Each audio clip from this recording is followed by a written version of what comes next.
Welcome back to the Think and Speak podcast. Today's episode is about something simple but powerful, how to talk about daily life situations in English. Mr. Miller, why is daily life such an important topic for learners? Because, Emma, fluency doesn't begin with complex vocabulary. It begins with describing your morning routine, your workday, your conversations, your problems, and your plans clearly and naturally. That's true. Many students can discuss global issues, but they struggle to explain what they did yesterday or how they handle stress at work. Exactly. In today's lesson, we'll teach you how to speak about daily routines, common problems, social interactions, and modern lifestyle habits using correct grammar, natural phrases, and advanced structures. If you want to sound confident in real conversations, not just exams, this episode is for you. Stay with us until the end, because we'll give you practical sentence patterns you can use immediately. Like this video, comment about your daily routine, and subscribe for more powerful English lessons. Let's begin. Mr. Miller, let's begin with one of the most common topics in English conversation. Daily routines. People often ask questions like, what do you usually do during the day? Or, how do you spend your mornings? However, many learners give very short and simple answers, such as, I wake up, I go to work, I come home. While these sentences are grammatically correct, they sound basic and repetitive. How can learners expand their answers and describe their daily life in a more detailed and natural way? Could you explain how to use the present simple tense properly, along with adverbs of frequency like usually, often, and occasionally? Also, how can learners use sequencing words such as first, then, after that, and finally to organize their ideas clearly? I believe students need structured guidance to transform simple routines into fluent, engaging descriptions. Could you give practical examples and explain the grammar behind them? Excellent starting point, Emma. When talking about daily routines, the most important tense is the present simple, because it describes habits, repeated actions, and general truths. For example, I wake up at 7 a.m. She works remotely. They exercise every evening. However, to sound more natural, learners should expand their sentences using adverbs of frequency. These include always, usually, often, sometimes, rarely, never. For example, I usually wake up at 7 a.m., but I sometimes sleep in on weekends. Notice the position of the adverb. It comes before the main verb, but after the verb, to be. I am usually busy in the morning. Now let's improve a basic answer. Basic. I wake up, I go to work, I come home. Improved version using sequencing words.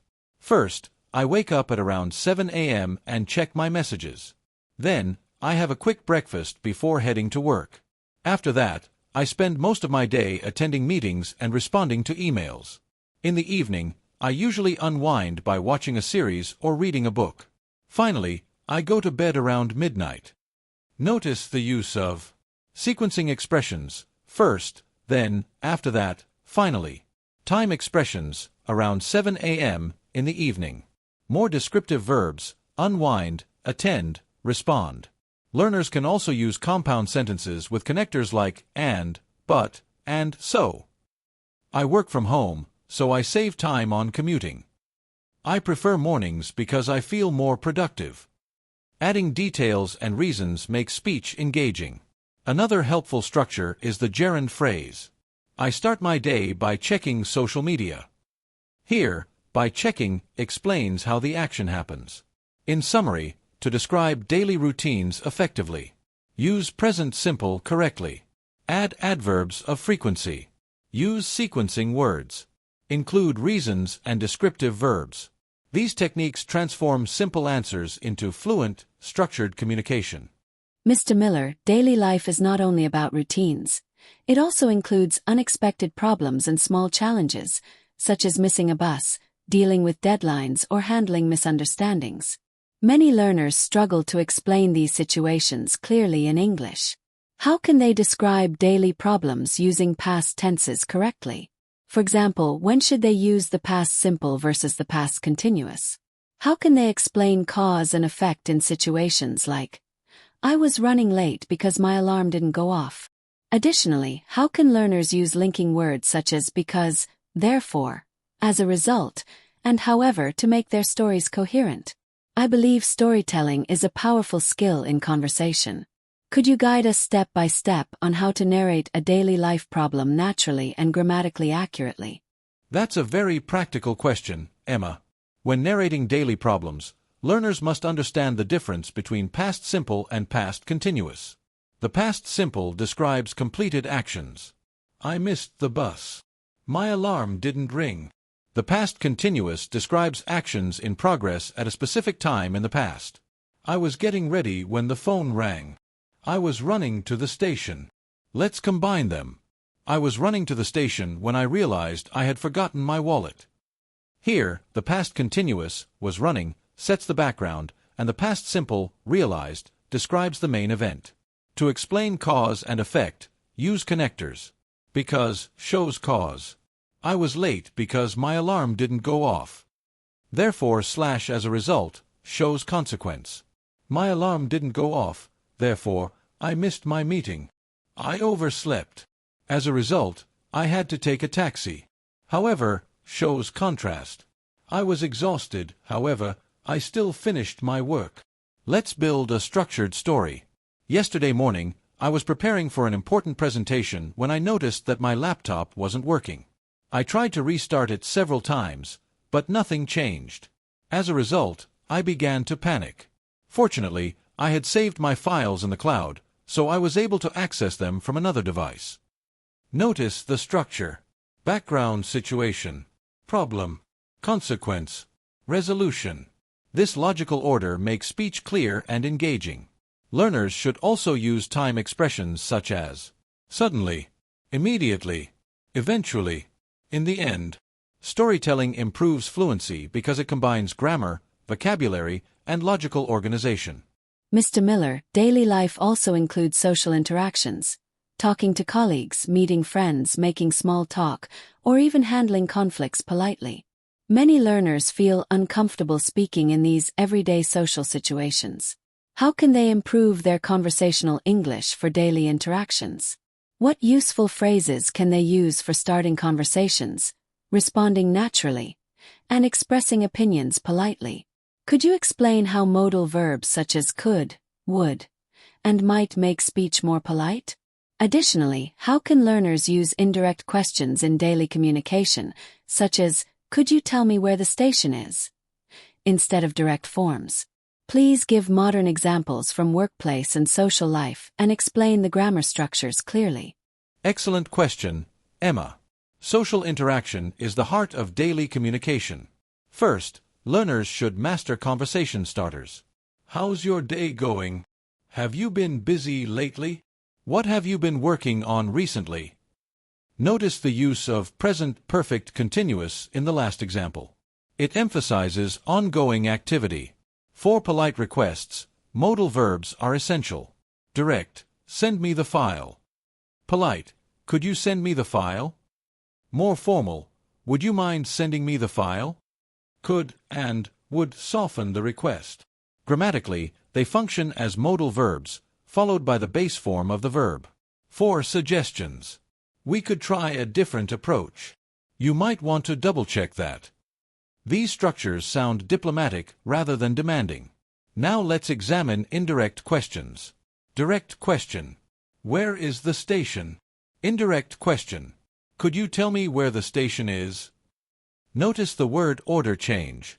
In indirect questions, we use statement word order, not question word order. Incorrect. Could you tell me where is the station?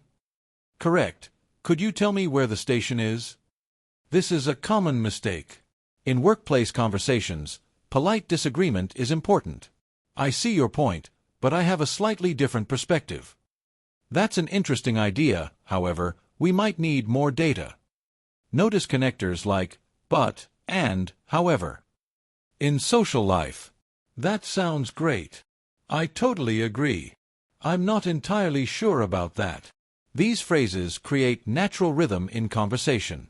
In summary, improving daily social English requires polite modal verbs, indirect questions, conversation starters, balanced responses, When learners practice these patterns consistently, everyday conversations become smooth, confident, and professional.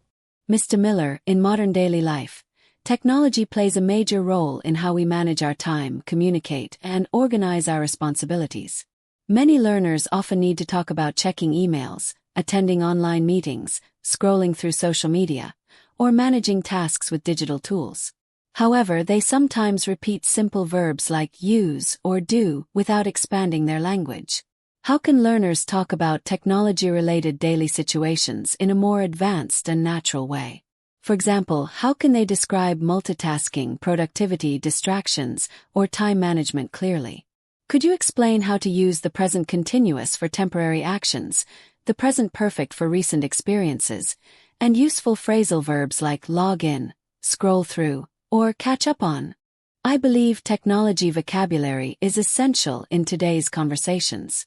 Could you guide us step by step with grammar explanations and modern examples? That's an excellent and very modern topic, Emma. Technology is deeply integrated into our daily routines, so learners must know how to describe these activities accurately and fluently. Let's begin with the present continuous tense, which is used for actions happening now or temporary situations. Structure. Subject plus am slash is slash are plus verb ing. Examples. I am responding to emails at the moment. She is attending a virtual meeting. We are working on a shared document. The present continuous emphasizes that the action is temporary or in progress.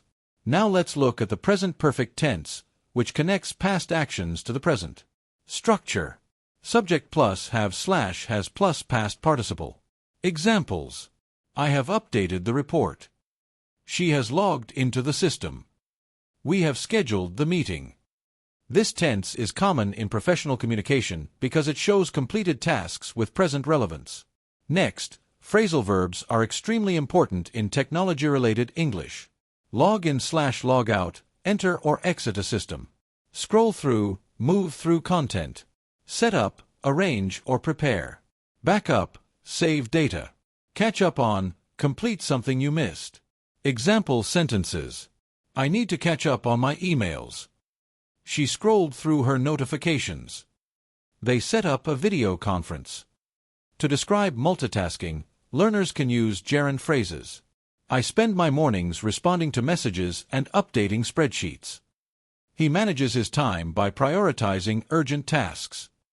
Notice the structure by plus verb ing to explain method. To discuss distractions. Social media can be distracting. Constant notifications make it difficult to concentrate.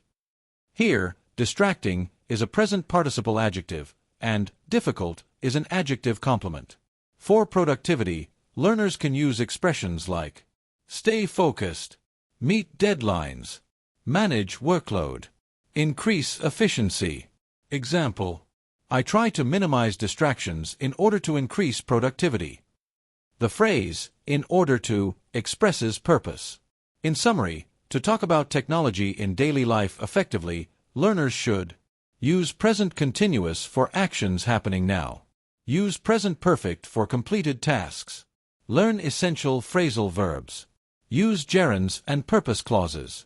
This vocabulary and grammar combination creates modern, professional fluency. Mr. Miller, daily life also involves personal well-being, such as maintaining healthy habits, exercising, managing stress, and balancing work and personal time. Many learners want to talk about self-care and lifestyle choices in English but lack the vocabulary and structures to express these ideas clearly. How can learners describe habits related to health and well-being using correct grammar? For example, how can they use modal verbs like should, need to, and have to give advice? How can they use conditionals to explain consequences, such as, if I don't sleep enough, I feel exhausted? Additionally, could you explain how to use gerunds after verbs like enjoy, avoid, and consider when talking about lifestyle habits? Please give structured examples and explain the grammar step by step so learners can speak confidently about daily health routines. That's a very important topic, Emma, because discussing well-being is common in everyday conversation. Let's begin with modal verbs for advice and obligation. Should gives advice. You should drink more water. We should take regular breaks. Need to expresses necessity. I need to exercise more frequently. Have to expresses obligation. I have to wake up early for work. The structure is simple. Modal plus base verb. Now let's look at conditional sentences, especially the first conditional. Structure. If plus present simple, will plus base verb. Example. If I exercise regularly, I will feel more energetic. This expresses a real future possibility. We can also use zero conditional for general truths. If I don't sleep enough, I feel exhausted. Notice both clauses use present simple. Now let's discuss gerunds. Certain verbs are followed by verb ing forms. Enjoy, avoid, consider, suggest, recommend. Examples. I enjoy going to the gym. She avoids eating junk food. They are considering joining a yoga class. After these verbs, we do not use the infinitive. Incorrect. I enjoy to exercise. Correct. I enjoy exercising. To describe balance in daily life, learners can use expressions like maintain a healthy lifestyle, manage stress effectively, achieve work-life balance, develop positive habits. Example paragraph. I try to maintain a healthy lifestyle by eating balanced meals and exercising 3 times a week. If I skip my workouts, I feel less productive. Therefore, I make it a priority to stay active. In addition, I avoid staying up too late because sleep plays a crucial role in my overall well-being. Notice. Gerunds, eating, exercising, staying. Conditional sentence. Cause-effect connector, therefore. Formal vocabulary, overall well-being. In summary, to talk about daily health routines confidently, learners should use modal verbs for advice and obligation. Apply conditionals for consequences. Use gerunds correctly after specific verbs. Include precise lifestyle vocabulary. When grammar and vocabulary work together, everyday topics become opportunities for fluent, structured communication. Mr. Miller, in daily life, we often need to talk about future plans, such as weekend activities, career goals, appointments, or social events. However, many learners feel confused about which future form to use. For example, what is the difference between I will visit my friend, I am going to visit my friend, and I am visiting my friend? These sentences seem similar, but I know the grammar and meaning are slightly different. Could you explain how to talk about future plans in daily life using will, going to, and the present continuous? Additionally, how can learners express intentions, predictions, and scheduled events correctly? I think understanding these differences can make everyday conversations much clearer and more natural. Could you provide structured explanations, real-life examples, and grammar rules step by step so learners can confidently speak about their future arrangements and plans? That's an excellent and very practical question, Emma. Talking about the future is essential in daily life, and understanding the differences between future forms helps learners sound precise and natural. Let's start with will.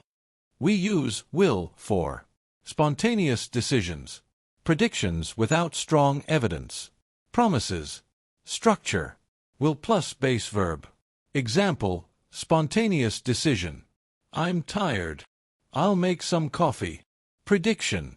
I think it will rain tomorrow. Promise. I will call you later. Now let's examine going to. We use going to for planned intentions, predictions based on evidence, structure. Am/is/ are plus going to plus base verb. Planned intention. I am going to visit my friend this weekend. This plan was decided earlier. Prediction with evidence. Look at those clouds. It's going to rain. Now let's discuss the present continuous for future arrangements. Structure. Am/is/ are plus verb ing. We use it for fixed plans, especially when time and place are arranged. Example. I am meeting my colleague at 3 p.m. We are having dinner with clients tonight. Notice that these sentences include specific time references. That shows the event is scheduled. Now let's compare the three. I will visit my friend. a spontaneous or neutral future decision. I am going to visit my friend. A pre-planned intention. I am visiting my friend. A confirmed arrangement, often with a set time. In daily conversation, learners can combine these forms. I'm going to start exercising next month. I've already joined a gym, and I'm meeting a trainer on Monday. Notice how intention, going to, connects with arrangement, meeting. To express goals. I'm going to improve my English. I will focus more on time management. To express scheduled events. The meeting starts at 9 a.m. This uses present simple for timetables. In summary, use will for spontaneous decisions and promises. Use going to for prior plans and evidence-based predictions. Use present continuous for arranged events. Mastering these forms allows learners to speak clearly about daily plans and future goals. Mr. Miller, for our final question, I'd like to focus on expressing feelings and opinions about daily life situations. For example, when talking about work, family, traffic, or personal experiences, learners often use very basic adjectives like good, bad, nice, or boring. How can they expand their emotional vocabulary to sound more expressive and natural? Additionally, how can learners use structures like I find it seems that, or what frustrates me is, to express opinions clearly? Could you explain how adjective clauses and noun clauses work in sentences such as, what I enjoy most about my job is? I believe emotional expression is key to fluency. Please provide clear grammar explanations, sentence patterns, and modern examples so learners can speak confidently about their feelings and everyday experiences. That's a powerful final question, Emma, because expressing feelings makes conversations meaningful. First, learners should replace basic adjectives with more specific vocabulary. Instead of good, use rewarding, productive, fulfilling.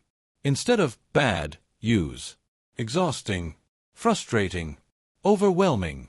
For example, my job is rewarding because I help people solve problems. Commuting during rush hour is exhausting. Now let's look at useful opinion structures. I find it plus adjective plus to plus verb. Example, I find it difficult to concentrate in noisy environments. Here, it is a formal object, and to concentrate is the infinitive phrase explaining the reason. It seems that plus clause. Example, it seems that people are busier than ever. This structure introduces a noun clause. What frustrates me is plus noun slash clause. Example, what frustrates me is the lack of communication. What motivates me is seeing progress. In these sentences, what frustrates me functions as a noun clause acting as the subject. Another advanced structure. What I enjoy most about my job is the opportunity to learn. Here, what I enjoy most about my job is a noun clause, and is connects it to the complement. Learners can also use relative clauses, adjective clauses. I work in an environment that encourages creativity. I have friends who support my goals. The words that and who introduce clauses that give more information about nouns.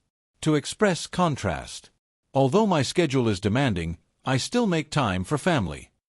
To express cause. Because I value balance, I avoid working late. Example paragraph. Daily life can sometimes feel overwhelming, especially when responsibilities accumulate. However, what keeps me motivated is the sense of accomplishment I feel after completing my tasks. I find it inspiring to set small goals and achieve them consistently. Notice advanced adjectives, noun clauses, infinitive structures, connectors. In summary, to speak confidently about feelings in daily life, learners should expand adjective vocabulary, use noun clause structures, apply relative clauses for detail, combine grammar with authentic emotion. When learners master these patterns, their English becomes expressive, mature, and truly fluent. Thank you for learning with us on the Think and Speak podcast.